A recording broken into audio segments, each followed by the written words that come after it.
on va placer l'éclairage et des caméras d'abord. Donc, ici, j'ai deux caméras.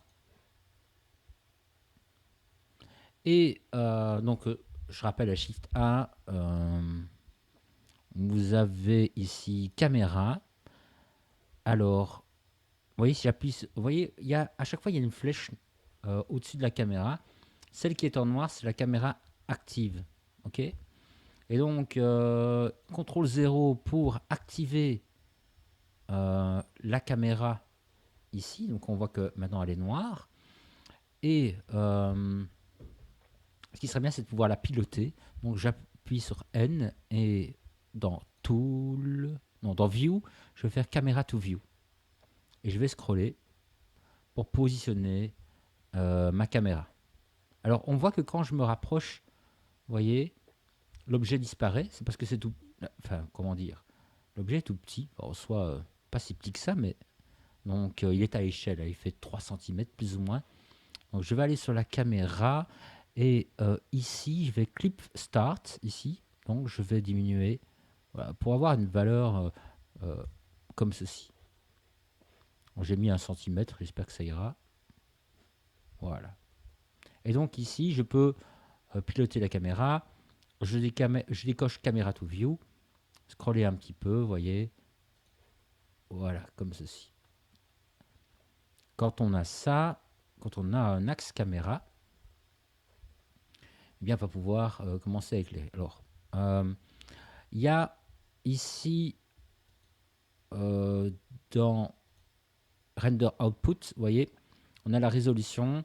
Actuellement, je suis en 1920 par 822. C'est-à-dire que si je place du 1920 par 1080, eh bien, j'ai un format classique de télévision. Vous voyez? En gros, ça, c'est le format de votre télé, en règle générale. Donc, c'est du HD, du Full HD. Le rapport hauteur-largeur est le même. Ce qui fait que vous allez avoir du full screen sur votre écran. Moi, j'aime bien, ici, dans ce cas-ci, c'est d'avoir des petites bordes noires en haut et en bas. Et donc, c'est pour ça que je suis en 822. Donc, ici, on va avoir des bordes noires. Enfin, voilà. Moi, je préfère ceci. Faites comme vous voulez. 1920 par 1080, 1920 par 822, ça marche. Très bien. Donc, ok, je n'ai plus besoin de cette caméra. Je vais la déliter. Faire un CTRL 0 pour réactiver. CTRL 0. Voilà, comme ceci. Réactiver celle-là. Et placer l'éclairage. Donc, je vais utiliser un spotlight. Donc, dans Light Spotlight, je vais déplacer comme ceci. Et je vais vous montrer un peu vers où j'ai envie d'aller. Donc ça, c'est le rendu vers lequel je vais. On voit qu'il y a un éclairage qui vient par l'arrière. On a un éclairage qui vient de l'avant, qui est créé par un HDRI. Et on a un léger éclairage qui vient éclaircir le côté, pour ne pas avoir trop de noir. On voit qu'il y a des particules et des effets, et ça, c'est au final, c'est au niveau du compositing, on va régler ça. Donc, c'est un rendu full Blender qui n'est pas encore exactement parfait. J'aime bien, c'est retouché par la suite, ça en post-production, quelque chose de nickel. Mais voilà, c'est déjà super. Donc, cet éclairage-ci, il vient de derrière. Donc, vous faites comme vous voulez. Hein. Je pense que avoir l'idée, c'est de placer un peu des effets dans la scène. Donc, des effets volumétriques. Vous les faites venir d'où vous voulez, mais un effet volumétrique, ça peut être très intéressant.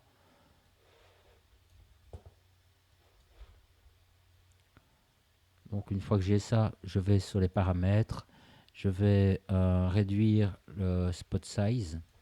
Et S, je pense que je peux, c'est diminuer. Ça va pas des masses jouer, mais J'ai fait un petit scale euh, ici. Je vais mettre une couleur. Je vais aller avec ma pipette parce que ma couleur que je l'aime encore assez bien, un truc comme ça.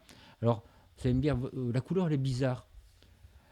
J'ai fait des tests avec des couleurs rouge, orange. Euh, Puis je me suis dit que celle-là enfin, changeait un petit peu le style. J'aime encore assez bien. Choisissez ce que vous voulez, mais voilà. Et donc, euh, ici, je vais voir un peu ce que ça donne en activant ceci. Et je vois que je suis un peu trop bas. Alors, c'est un truc que je fais souvent, c'est Windows, New Window, et je vais aller modifier l'emplacement de l'éclairage en fonction du rendu ici, de ce que je vois. Donc, ce que je vois, c'est qu'il n'y a pas assez de lumière qui arrive sur la bague. Vous voyez, il n'y a pas une bonne dispersion. Je pense que je dois la mettre un peu sur le côté. Donc, je vais la mettre un peu sur le côté, vous voyez, comme ceci. Et peut-être un chouïa plus haut, comme ça. Et je vais faire une petite rotation, je pense, pour l'orienter vers la bague. Et alors, je vais faire un petit déplacement.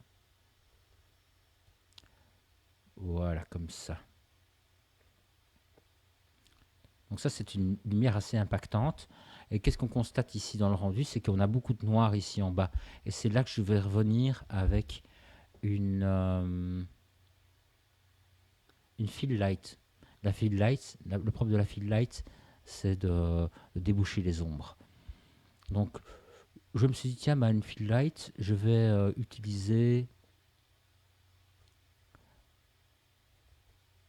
Alors, Shift A, Light, une Aira Light.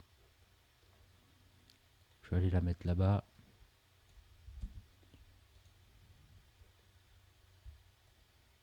Alors, la fill light, elle est assez discrète comme lampe.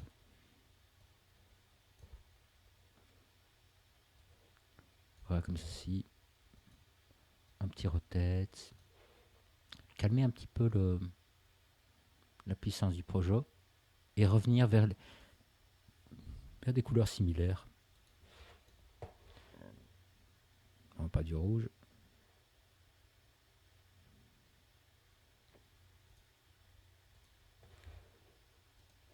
Voilà. Comme ceci. Et je vais diminuer un peu la puissance.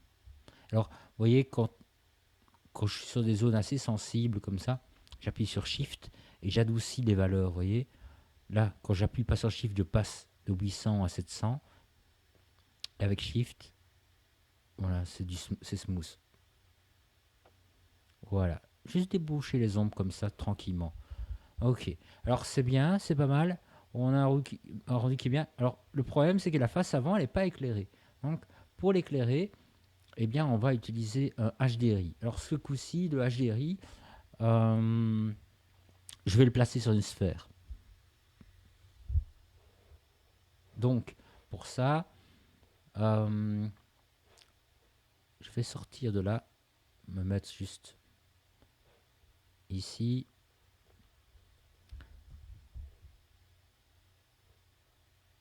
Voilà, UV sphère. Agrandir à fond. Je vais quand même mettre là-dessus un subdivision surface. Voilà, parce qu'on a quand même ici un gros damier très, très fort. Donc, ce sera Generate Subdivision Surface. Et puis là-dessus, un petit shade smooth. Voilà, comme ça, j'ai comme chose d'assez lisse. Et là, on va aller appliquer le HDRI. Donc, dans les matériaux, on va faire New. Et en surface, ici, je vais mettre une émission. Alors, comme d'hab, ici, ce sera environnement. Je pense que c'est environnement texture ou image texture. On va faire open et là, j'ai un dossier avec toutes mes textures. Voilà. C'est toujours le même qu'avec les balles. Et je vais aller chercher. Ici, c'est Autumn Forest. Voilà.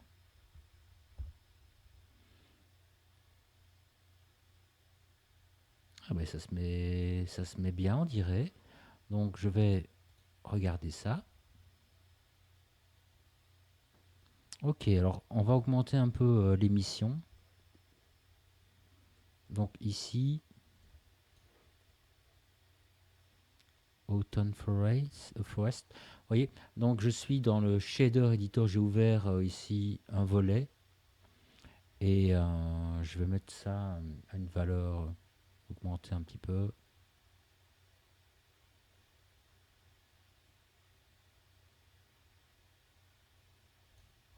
Ok.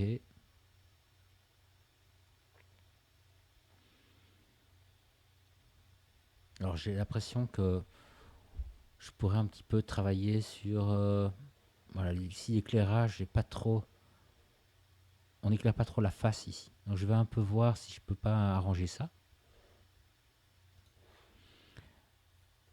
Alors pour ça, il faudrait que je puisse tourner, modifier le HDRI. Donc ici je vais faire un CTRL T. Voilà que maintenant j'ai dit CTRL et alors je vais faire tourner comme ceci mon HDRI jusqu'à ce que je trouve quelque chose d'intéressant au niveau d'éclairage. Vous voyez.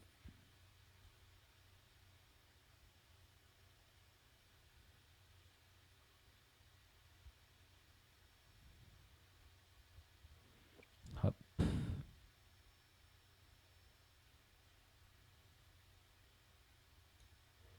Paf. Voilà. 139, ce sera très très bien.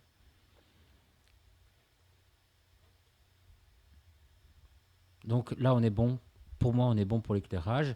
Pour ça je vais lancer un rendu. Je vais sauvegarder. Et le rendu, ça c'est que je pense que la HDRI il sera visible. Donc ce qui serait sympa, c'est de masquer en caméra. Non, ici. Est-ce que c'est ici? Oui, je pense que c'est ici. Donc, comme ça, on est sur du fond noir, quelque chose de neutre. Et pour le rendu, j'aimerais bien qu'il y ait ici un time limit à 20 secondes. Juste pour voir quoi. F12.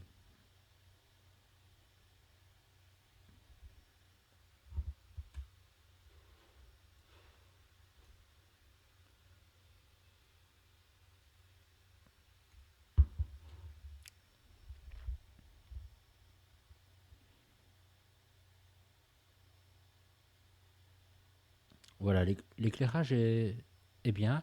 Dans la vidéo suivante, ce qu'on va faire, c'est placer l'éclairage volumétrique.